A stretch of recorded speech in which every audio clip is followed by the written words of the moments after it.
मानव मन का सबसे अच्छा पहलू यह है कि इसके लिए कुछ भी असंभव नहीं है।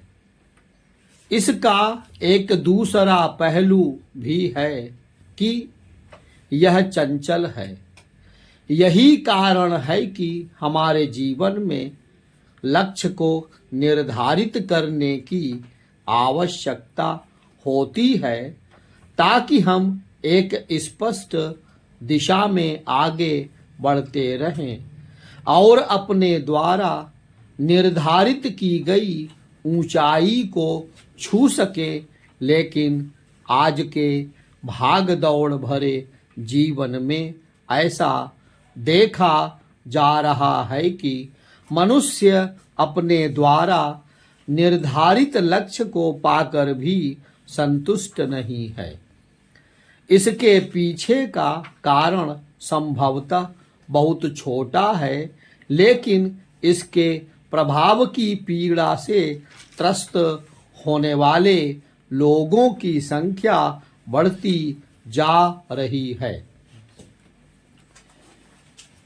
असल में अपने जीवन के लक्ष्य के निर्धारण के समय या तो हम इसकी गंभीरता समझे बिना या अनजाने में किसी अन्य की नकल कर बैठते हैं, या कभी कभी हम सामाजिक दिखावे, किसी प्रभाव या दबाव में उस लक्ष्य का चुनाव कर लेते हैं जो व्यक्तिगत तौर पर हमारी संस्कृति या स्वभाव से मेल नहीं खाता है।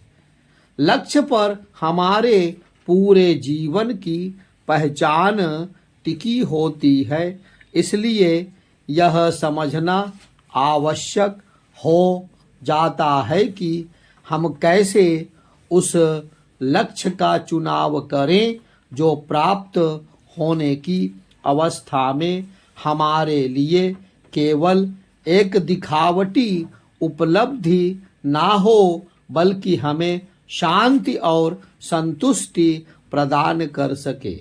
इसका एक सरल तरीका यही है कि हमें उस लक्ष्य को चुनते समय केवल तात्कालिक मनोदशा को ध्यान में नहीं रखना चाहिए, बल्कि भविष्य में प्राप्त होने वाले उस लक्ष्य को कल्पना में उसी क्षण जी लेना चाहिए, जो यह महसूस करना चाहिए कि क्या उसके लिए अपना जीवन लगा देना उपयुक्त है।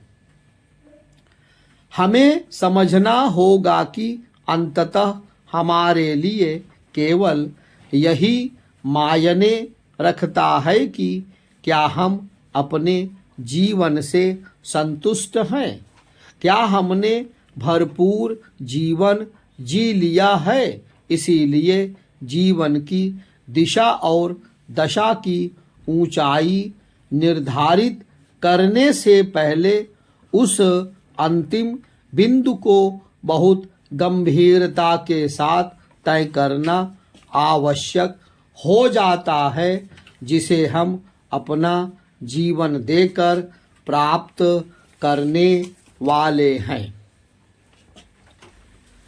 जीवन में सुख, शांति, उत्थान, विकास, सुधार एवं महानता के सोपान चढ़ने के लिए आत्म निरीक्षण प्रत्येक मानव के स्वभाव में अत्यंत जरूरी है।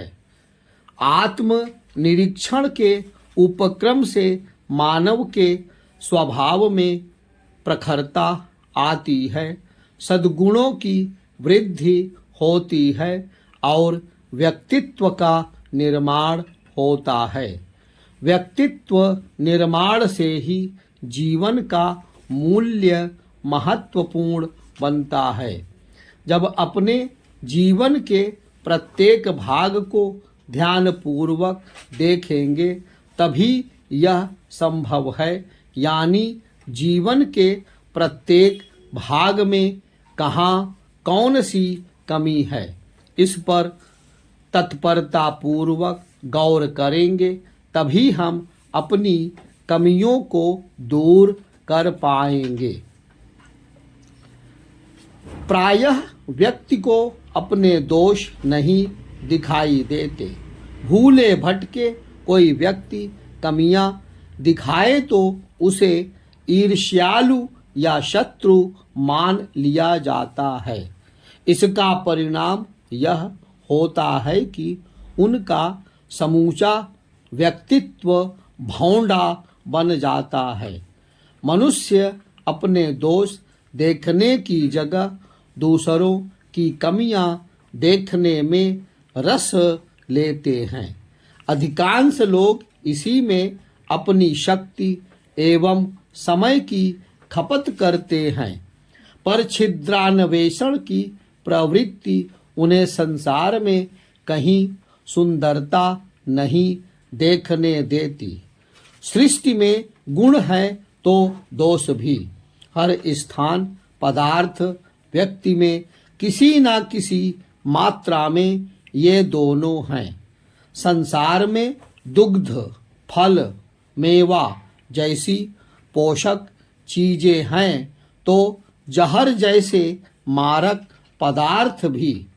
कई बार अधिक खा लेने पर पोषक पदार्थ भी मारक पदार्थ में बदल जाते हैं और कई जहरीली चीजों को औषधि के रूप में प्रयुक्त कर किसी की जान बचाई जा सकती है, पर यह तभी संभव है जब उपयोग करने वाला उनको विवेक सम्मत ढंग से प्रयोग में लाए। संसार में शायद ही ऐसा कोई प्रमाण मिले कि किसी व्यक्ति ने दूषित दृष्टिकोण और परनिंदा की वृत्ति को पाले रखकर जीवन में सफलता पाई हो। विश्व का इतिहास इस बात से भरा है कि घोर निंदा, आलोचना और विरोध होने पर भी जिन लोगों ने किसी की निंदा नहीं की और गुण ग्राहक वृत्ति में विश्वास बनाए रखा, वे सफल हुए और उन्होंने अपने साथ दूसरों का भी कल्याण किया।